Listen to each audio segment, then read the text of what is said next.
आपको सबको नमस्कार। आपको याद होगा मैंने कुछ महीने पहले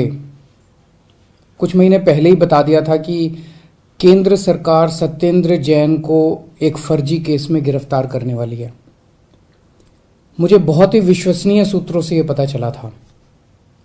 कल उन्हीं सूत्रों से सूचना मिली है कि अगले कुछ दिनों में केंद्र सरकार मनीष सिसोदिया को भी गिरफ्तार करने जा रही है। पता चला है कि केंद्र सरकार ने सभी जांच एजेंसीज को मनीष सिसोदिया के खिलाफ कोई ना कोई फर्जी केस तैयार करने को कहा है। जैसे इन्होंने सत्येंद्र जैन के खिलाफ फर्जी केस किया है, वैसे ये लोग मनीष जी के खिलाफ भी फर्जी केस बना रहे हैं। मनीष सिसोदिया भारत की शिक्षा क्रांति के जनक हैं। आजाद भारत के इतिहास के शायद वो सबसे बेहतरीन शिक्षा मंत्री हैं। सरकारी स्कूलों में पहले गरीबों के बच्चों को 3rd क्लास शिक्षा मिलती थी। दिल्ली के सरकारी स्कूलों में 18 लाख बच्चे पढ़ते हैं। इन सभी बच्चों का भविष्य अंधकार में था। मनीष जी ने इन बच्चों को अच्छे और सुनहरी भविष्य की उम्मीद दी है। मनीष जी ने इनके माता पिता की आंखों में चमक दी है। आज मैं उन 18 लाख बच्चों से पूछना चाहता हूं, बच्चों, क्या आपके मनीष सिसोदिया भ्रष्ट हैं? मैं उनके माता पिता से पूछना चाहता हूं कि ये लोग आपके मनीष सिसोदिया को भ्रष्ट कह रहे हैं, आपको क्या लगता है? मनीष सिसोदिया ने ना केवल दिल्ली बल्कि पूरे देश के गरीब बच्चों को उम्मीद दी है कि उनके स्कूल भी बदल सकते हैं। दिल्ली की शिक्षा क्रांति की धमक केवल भारत में ही नहीं, आज पूरी दुनिया में गूंज रही है। पूरी दुनिया के देशों से दिल्ली सरकार के पास निमंत्रण आ रहे हैं, हमें भी हैप्पीनेस क्लास सिखाओ, हमें भी एंटरप्रेन्योरशिप क्लास सिखाओ। मनीष जी ने पूरी दुनिया में भारत का नाम रोशन किया है। ऐसे व्यक्ति को जेल में डालना चाहिए या उन्हें पूरे देश के स्कूलों को ठीक करने की जिम्मेदारी देनी चाहिए। मुझे ऐसा लगता है कि सत्येंद्र जैन और मनीष सिसोदिया को फर्जी मामलों में जेल में डाल के दरअसल ये लोग दिल्ली में शिक्षा और स्वास्थ्य के क्षेत्र में जो अच्छे काम हो रहे हैं ना, उन्हें रोकना चाहते हैं। पर चिंता मत कीजिए, मैं ऐसा कभी नहीं होने दूंगा। सभी अच्छे काम चलते रहेंगे। मैं हमेशा कहता हूं, मुझे राजनीति करनी नहीं आती।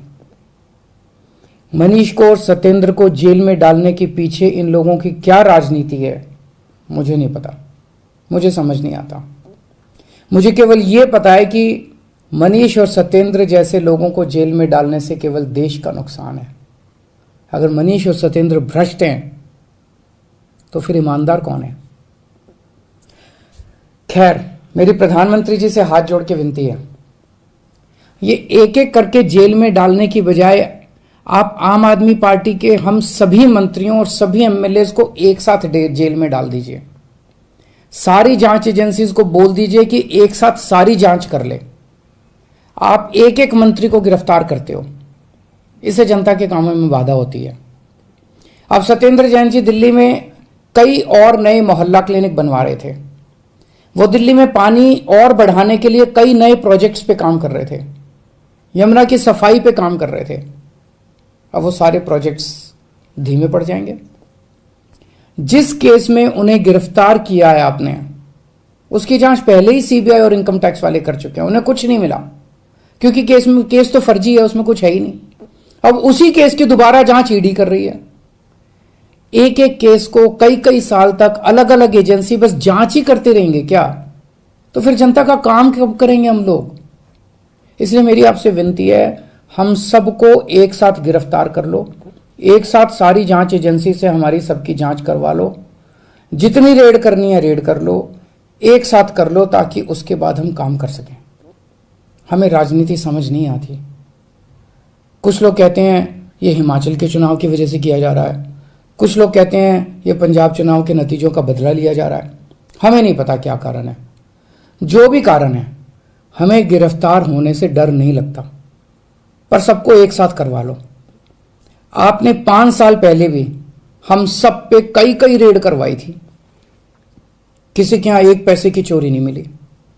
हमारे 20 से ज्यादा एमएलए को गिरफ्तार किया गया, सारे के सारे कोर्ट से छूट के आ गए। सब मामलों में कोर्ट ने जांच एजेंसियों को खूब डांटा कि ये क्या कर रहे हो। आज हम हर जगह गर्व के साथ मजाक में कहते हैं कि हम सब लोग मोदी जी से ईमानदारी का सर्टिफिकेट लेके आए हैं। अब फिर से ये जेल जेल का गेम शुरू हो गया। तो हमारी आपसे हाथ जोड़ के बस एक विनती है, हम सबको एक साथ गिरफ्तार करके सारी जांच करवा लीजिए। मुझे पूरा विश्वास है एक बार फिर से हम आपसे देश की सबसे ईमानदार और देशभक्त पार्टी का सर्टिफिकेट लेके जाएंगे। जय हिंद।